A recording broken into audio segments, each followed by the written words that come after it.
আজকের এই বিশ্লেষণে সবাইকে স্বাগত জানাচ্ছি। একটা মজার ব্যাপার হলো, একটা সময় ছিল যখন সোনার জাঁকজমকের আড়ালে রূপোকে সেভাবে পাত্তাই দেয়া হতো না। কিন্তু এখন দৃশ্যপট পুরোপুরি বদলে গেছে। বর্তমানে রূপোর মার্কেট এমন এক অবিশ্বাস্য উত্থানের মধ্য দিয়ে যাচ্ছে, যা রীতিমতো সবার চোখ কপানে তুলে দিয়েছে। তবে একটু দাঁড়ান, এই যে চকচকে উত্থান, এর আড়ালে কিন্তু কাঠামোগত কিছু গভীর ঝুঁকিও লুকিয়ে আছে। আজকের এই আলোচনায় আমরা রূপোর মার্কেটের এই বিশাল জোয়ার এবং এর ভেতরে লুকিয়ে থাকা একটি মারাত্মক ফাঁদ নিয়ে একেবারে বিস্তারিত আলোচনা করব। চলুন শুরু করা যাক।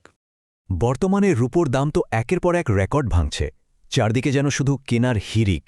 কিন্তু যখনই কোনো সম্পদের দাম এভাবে রকেটের মতো বাড়তে থাকে, তখনই একটা প্রশ্ন খুব স্বাভাবিকভাবেই উঠে আসে। রূপো কেনার জন্য বর্তমানে যে মাধ্যমটিকে সবচেয়ে নিরাপদ আর জনপ্রিয় মনে করা হয়, সেটি কি সত্যিই নিরাপদ? নাকি এর ভেতরে এমন কোনো ফাঁদ রয়েছে যা আমাদের সাধারণ চোখে ধরা পড়ছে না? আজকের আলোচনার মূল ভিত্তি হল এই প্রশ্নটা। ঠিক আছে, চলুন গভীরে যাওয়া যাক। মাল্টি কমোডিটি এক্সচেঞ্জ বা এমসিএক্সে রূপোর দাম সম্প্রতি 1,60,000 টাকায় পৌঁছেছে। এটা সত্যি অবাক করার মতো। এই সংখ্যাটা কিন্তু শুধু একটা দাম নয়, বরং এটা প্রমাণ করে যে মার্কেটে রূপোর চাহিদা ঠিক কতটা তীব্র আকার ধারণ করেছে। যে ধাতুর দিকে একসময় বিনিয়োগকারীরা ফিরেও তাকাতেন না, আজ তার এই বিশাল উল্লম্ফন পুরো আর্থিক খাতের জন্যই একটা বড় আলোচনার বিষয় হয়ে দাঁড়িয়েছে।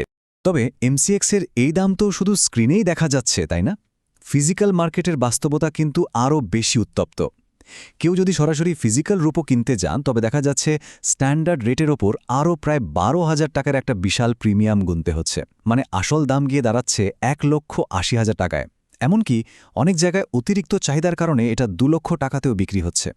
ফিজিক্যাল রূপো কেনার এই যে তীব্র প্রতিযোগিতা, এটা সত্যিই অভাবনীয়। এবার আমরা আসছি আমাদের প্রথম মূল অংশে, দাম বৃদ্ধির 3টি প্রধান স্তম্ভ। সামগ্রিক অর্থনীতির দৃষ্টিকোণ থেকে যদি দেখি, তাহলে এই অভূতপূর্ব উত্থানের পেছনে মূলত 3টি প্রধান চালিকা শক্তি কাজ করছে। প্রথমত, শিল্প খাতে রূপোর বিশাল এবং ক্রমবর্ধমান চাহিদা। দ্বিতীয়ত, ভূরাজনৈতিক কারণে মার্কিন ডলারের বিপরীতে চীনের রক্ষাকবচ বা হেজ হিসেবে বুলিয়ান মজুত করা। এবং তৃতীয়ত, মার্কেটের ইউফোরিয়া বা অতি উৎসাহ। এই 3টে কারণ একসাথে মিলে রূপোর সাপ্লাই আর ডিমান্ডের পুরো সমীকরণটাই যেন একেবারে বদলে দিয়েছে। চলুন প্রথম স্তম্ভটি নিয়ে একটু বিস্তারিত আলোচনা করা যাক। রূপো এখন আর শুধু গয়না তৈরির উপাদান নেই। সোলার প্যানেল, ইলেকট্রনিক্স এবং ইলেকট্রিক ভেহিকেল বা ইভি এর মতো গ্রিন টেকনোলজির উৎপাদনে রূপো এখন একেবারেই অপরিহার্য। বিশ্বজুড়ে এই জিনিসগুলোর উৎপাদন যত বাড়ছে, রূপোর চাহিদাও ঠিক ততটাই বাড়ছে। পরিস্থিতি এমন একটা পর্যায়ে পৌঁছেছে যে বর্তমানে বিশ্বের রূপোর মোট সরবরাহের প্রায় 50% ব্যবহার হচ্ছে শুধুমাত্র শিল্প খাতে। এটাই কিন্তু রূপোর দাম বৃদ্ধির সবচেয়ে মৌলিক এবং শক্তিশালী কারণ। দ্বিতীয় স্তম্ভটি মূলত বিশ্ব রাজনীতির সাথে গভীরভাবে জড়িত। চীন আর আমেরিকার মধ্যে চলমান বাণিজ্য যুদ্ধের প্রভাব এখানে একেবারে সুস্পষ্ট। আমরা জানি চীন একটা রপ্তানি নির্ভর দেশ, আর বিশ্বজুড়ে বাণিজ্যের জন্য তারা প্রচুর মার্কিন ডলার রিজার্ভ করে রাখে। কিন্তু বর্তমান ভূরাজনৈতিক অস্থিরতার কারণে তারা তাদের ডলার বিক্রি করে সেফ হেভেন বা নিরাপদ সম্পদ হিসেবে প্রচুর পরিমাণে সোনা ও রূপো কিনছে। তাদের এই ক্রমাগত বুলিয়ান মজুত করার প্রবণতাই বিশ্ববাজারে রূপোর একটা বড় ধরনের সংকট তৈরি করছে। আর তৃতীয় কারণটা হলো সম্পূর্ণ মনস্তাত্ত্বিক, মার্কেট ইউফোরিয়া। সোজা কথায়, যখন কোনো কিছুর দাম টানা বাড়তে থাকে, তখন সাধারণ মানুষ আরও বেশি করে সেটা কেনার দিকে ঝুঁকে পড়ে। এই অতি আশাবাদের কারণে চারদিকে রীতিমতো একটা কেনার হিড়িক পড়ে যায়। সবাই যখন একসাথে কিনতে শুরু করে, তখন ফিজিক্যাল সরবরাহে মারাত্মক ঘাটতি দেখা দেয়। এমনকি পরিস্থিতি এমন হয় যে স্থানীয় সোনার দোকানগুলোতেও পর্যাপ্ত রূপো না থাকায় তারা ক্রেতাদের কাছে বাড়তি প্রিমিয়াম বা চার্জ দাবি করতে থাকে। এবার আসা যাক আমাদের দ্বিতীয় অধ্যায়ে, সিলভার ইটিএফ বা এক্সচেঞ্জ ট্রেডেড ফান্ড সংকট। চলুন দেখি এখানে কি লুকানো বিপদের আভাস রয়েছে। এখন এই স্লাইডের সবচেয়ে আকর্ষণীয় দিকটি হল রূপোর আসল মূল্য এবং ইটিএফের ট্রেডিং মূল্যের মধ্যে তৈরি হওয়া একটা বিশাল ব্যবধান। যুক্তি অনুযায়ী ফিজিক্যাল বুলিয়নের চেয়ে ইটিএফ কেনাটা অনেক বেশি স্মার্ট এবং নিরাপদ হওয়ার কথা।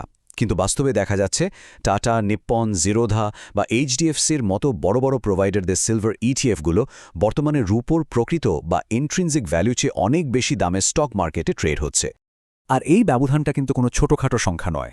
বর্তমানে এই ইটিএফ ফান্ডগুলো রূপোর আসল মূল্যের চেয়ে প্রায় 14 থেকে 15% বেশি প্রিমিয়ামে ট্রেড করছে। একবার চিন্তা করলে অবাক হতে হয়। এর মানে হলো, কেউ যখন ইটিএফ কিনছেন, তিনি আসলে 100 টাকার জিনিস 115 টাকা দিয়ে কিনছেন। স্টক মার্কেটের সাধারণ বিনিয়োগকারীরা এই বিষয়টি না বুঝেই শুধুমাত্র ট্রেন্ডের বশবর্তী হয়ে বেশি দামে ইটিএফ কিনে চলেছেন। আর এখান থেকে শুরু হচ্ছে আমাদের তৃতীয় অংশ, লুকানো প্রিমিয়ামের ফাঁদ। চলুন এই বিপজ্জনক অসামঞ্জস্যতার পেছনের কারণটা খুঁজে বের করি। সুতরাং সবচেয়ে গুরুত্বপূর্ণ বিষয়টি হল ফিজিক্যাল রূপোর সেই তীব্র সংকট। নিয়ম অনুযায়ী একটা সিলভার ইটিএফ ফান্ডে যখন বিনিয়োগ আসে তখন ফান্ড ম্যানেজারদের বাধ্যতামূলকভাবে সমপরিমাণ ফিজিক্যাল রূপো কিনতে হয়, কিন্তু মার্কেটের উপর এতই অভাব যে ফান্ডগুলো প্রয়োজনীয় রূপো কিনতেই পারছে না। ফলে বাধ্য হয়েই অনেক মিউচুয়াল ফান্ড তাদের নতুন ডিপোজিট নেওয়া পুরোপুরি বন্ধ করে দিয়েছে। আসুন মার্কেটের এই পুরো মেকানিজমটা একটু ধাপে ধাপে বোঝা যাক। প্রথম ধাপে দাম বাড়ার খবরে মানুষ অতি উৎসাহে প্রচুর ইটিএফ কিনছে। দ্বিতীয় ধাপে এই বিপুল চাহিদার কারণে মার্কেটে ফিজিক্যাল রূপোর মারাত্মক ঘাটতি দেখা দিচ্ছে। তৃতীয় ধাপে ফিজিক্যাল রূপো কিনতে না পেরে ফান্ডগুলো নতুন ইউনিট তৈরি এবং ডিপোজিট নেওয়া বন্ধ করে দিচ্ছে। আর সবশেষে চতুর্থ ধাপে সাপ্লাই বন্ধ কিন্তু ডিম্যান্ড চালু থাকায় বিদ্যমান ইটিএফ ইউনিটগুলোর দাম আসল রূপোর দামকে ছাড়িয়ে গিয়ে বিশাল প্রিমিয়ামে ফুলে উঠছে। একেবারে সিম্পল কিন্তু ভয়ঙ্কর একটা লুপ। এবং এটি চমৎকারভাবে তুলে ধরে যে এর গাণিতিক ঝুঁকি কতটা মারাত্মক হতে পারে। ধরা যাক কোনো কারণে বিশ্ববাজারে রূপোর দাম মাত্র 10% কমে গেল। সাধারণ হিসাবে ইটিএফের দামও 10% কমার কথা, তাই না? কিন্তু বাস্তবে সেটা হবে না।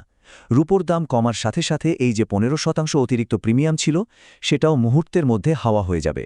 ফলে মূল দামের 10% পতন আর প্রিমিয়ামের 15% হারিয়ে যাওয়া, সব মিলিয়ে ইটিএফ ফান্ডগুলোতে 20 থেকে 25% এক ভয়াবহ ধস নামবে। চলুন সামনের দিকে এগুই এবং দেখি কিভাবে এটি কাজ করে পুরো বুলিয়ান মার্কেটের ঝুঁকি ব্যবস্থাপনার ক্ষেত্রে। আমাদের শেষ অধ্যায়, একটি অস্থির মার্কেট পরিস্থিতি মোকাবেলা। রূপো এবং সোনার মতো বুলিয়ানের জন্য বিশ্বজুড়ে দেশগুলোর মধ্যে এবং শিল্প খাতগুলোর মধ্যে দড়ি টানাটানি তো অব্যাহত রয়েছেই। একদিকে গ্রিন টেকনোলজিতে আকাশচুম্বী শিল্প চাহিদা, অন্যদিকে ইটিএফের ভেতরে লুকিয়ে থাকা এই বিশাল প্রিমিয়ামের ঝুঁকি। এই জটিল মার্কেট সমীকরণের মাঝে দাঁড়িয়ে একটা প্রশ্নই শেষ পর্যন্ত থেকে যায়, ভবিষ্যতে এই বর্তমান ইটিএফ প্রিমিয়ামগুলোকে কি কেবল মার্কেটে প্রবেশের একটি সাধারণ মূল্য হিসেবে বিবেচনা করা হবে, নাকি বিনিয়োগকারীদের জন্য এটি স্মরণকালের সবচেয়ে বড় মার্কেট ট্র্যাপ বা ফাঁদ হিসেবে প্রমাণিত হবে? এটা সত্যি এমন একটা বিষয় যা নিয়ে গভীরভাবে ভাবার সময় এসেছে। আজকের এই আলোচনাটি এখানেই শেষ করছি।